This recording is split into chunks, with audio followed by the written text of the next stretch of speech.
Geht los, oder? Ja. Ah. So, ich erzähle mal was zu den technischen Sachen zu unserem Bus, nachdem Juliane ja schon das Interieur ein bisschen beschrieben hat. Das ist ein 88er Synchro, ehemals von der Post, ohne Sperren. Wir haben das umgerüstet auf 2 Sperren und Zuschalteirer, das hatte Juliane schon angerissen. Wir haben hier extra quasi auch als Diebstahlschutz den jetzt hier so ein bisschen unschön gemacht, so nach dem Motto außen pfui, innen hui. Vorne haben wir den Wagenheber, der gleichzeitig auch als Bergehilfe genutzt werden kann. Das war so ein bisschen die Lösung, um jetzt nicht noch eine Winde einbauen zu müssen oder zu können. Das kann man sich damit sparen und es ist viel Gewicht. Dann haben wir eine relativ starke Stoßstange, haben 2 Bergeösen vorne, nicht nur die normalen diese normale Standard-Abschleppöse, sondern welche, an denen man auch richtig mal ziehen kann, ohne dass sie abgehen. Die Bergeösen sind direkt an den Längsträgern mit verschraubt. Dann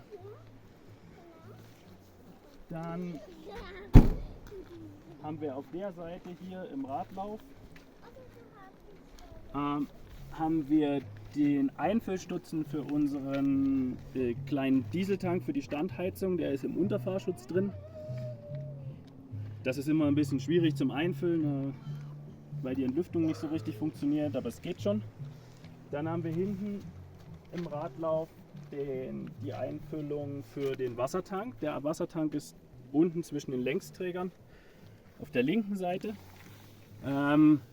In diesem orangen Abflussrohr sozusagen sind dann 2 Gardena-Anschlüsse. Da kann man einfach den Schlauch anstecken und das Wasser reinlassen. Das funktioniert mittlerweile ziemlich gut. Hinten haben wir einen Heckträger, der an der Stoßstange befestigt ist und nicht wie sonst an der D-Säule. Normalerweise sind die Reserveradträger etc. immer an der D-Säule fest. Auf jeden Fall ist unserer direkt mit der Stoßstange hier verschraubt und lässt sich relativ leicht hier öffnen. Es ist auch sehr leicht zu montieren, also man muss einfach die ursprüngliche Stoßstange rausnehmen, die Stoßstange ranstecken. Gleichzeitig ist noch eine Anhängerkupplung dran mit Vierkantaufnahme. Und dann haben wir auf der rechten Seite den Träger für einen kleinen Benzinkanister in unserem Fall, vor allem zum Kochen, weil wir mit Benzin kochen, wie Juliane schon sagte. Wir haben einen 20 Liter Wasserkanister drauf und noch so eine kleine Weitheißtonne, wo wir Windeln und Klopapier und so Kram drin haben, was viel Platz braucht und leicht ist. Hier unten ist unser Wasseranschluss, auch mit Gardena Anschluss. Wir duschen nicht direkt über die Wasserpumpe und den Tank, sondern waschen uns eigentlich immer an dem Kanister. Das spart enorm viel Wasser und hat eigentlich bis jetzt sehr gut geklappt. Wir haben am Anfang gedacht, dass es ein bisschen so umständlich ist und so, aber es ist mittlerweile, haben wir uns daran gewöhnt und es funktioniert hervorragend. Und dann haben wir noch den Reserveradträger mit einem Treasure-Beutel oder Bag oder wie auch immer. Da sind so Bergegurte drin, Bergeösen, Sandspielsachen für die Kinder, Wasserschlauch zum Tank befüllen. Was ist noch drin? Grillkohle manchmal noch.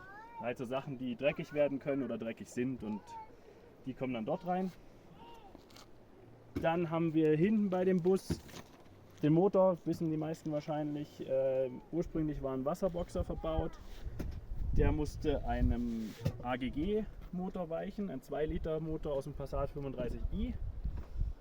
Der hat 115 PS und ein ähnliches Drehmoment, sodass das Getriebe auch nicht überansprucht wird. Verbraucht jetzt bei 2,8 Tonnen mit dem Aufstelldach und Gepäckwanne voll irgendwas um die 11 bis 12 Liter auf der Straße.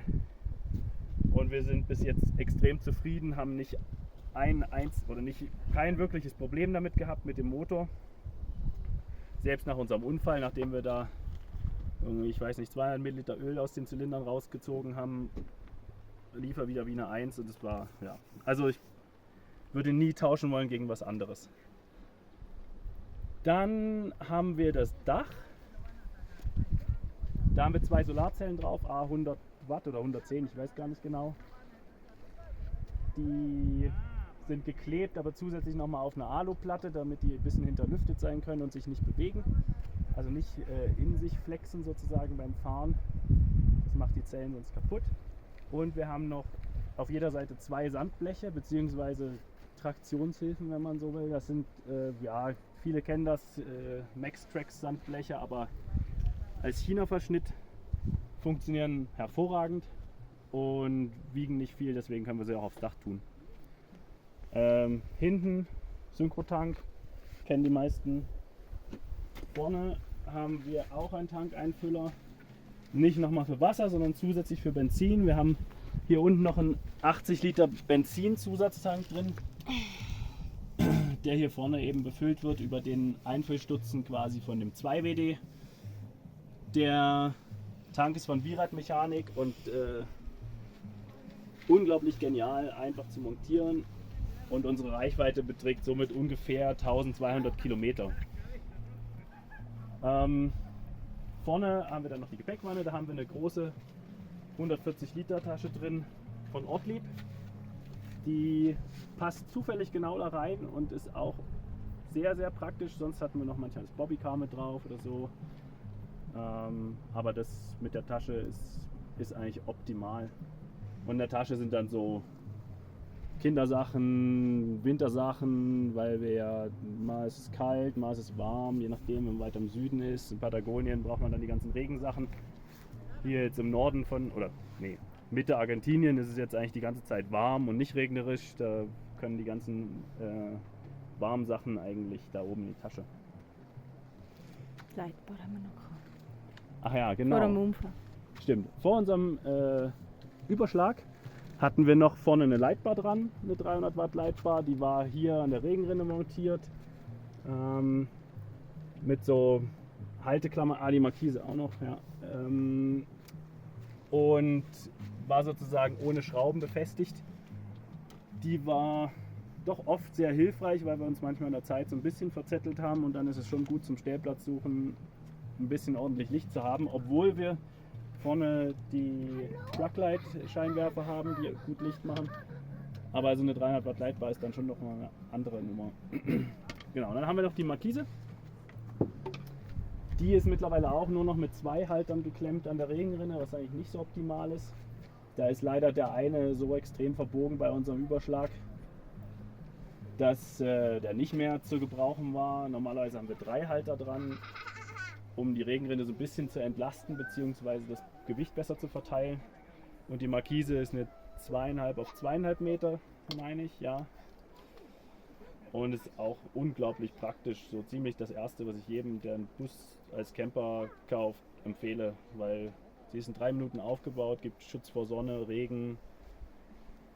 Also ja, ich denke, das ist außen so ziemlich alles. Ah ja, dann haben wir vielleicht noch zum Fahrwerk. Wir haben das GMB Gewindefahrwerk drin bei uns. Das war so die einzige, sagen wir mal, stimmige Lösung für so einen schweren Bus.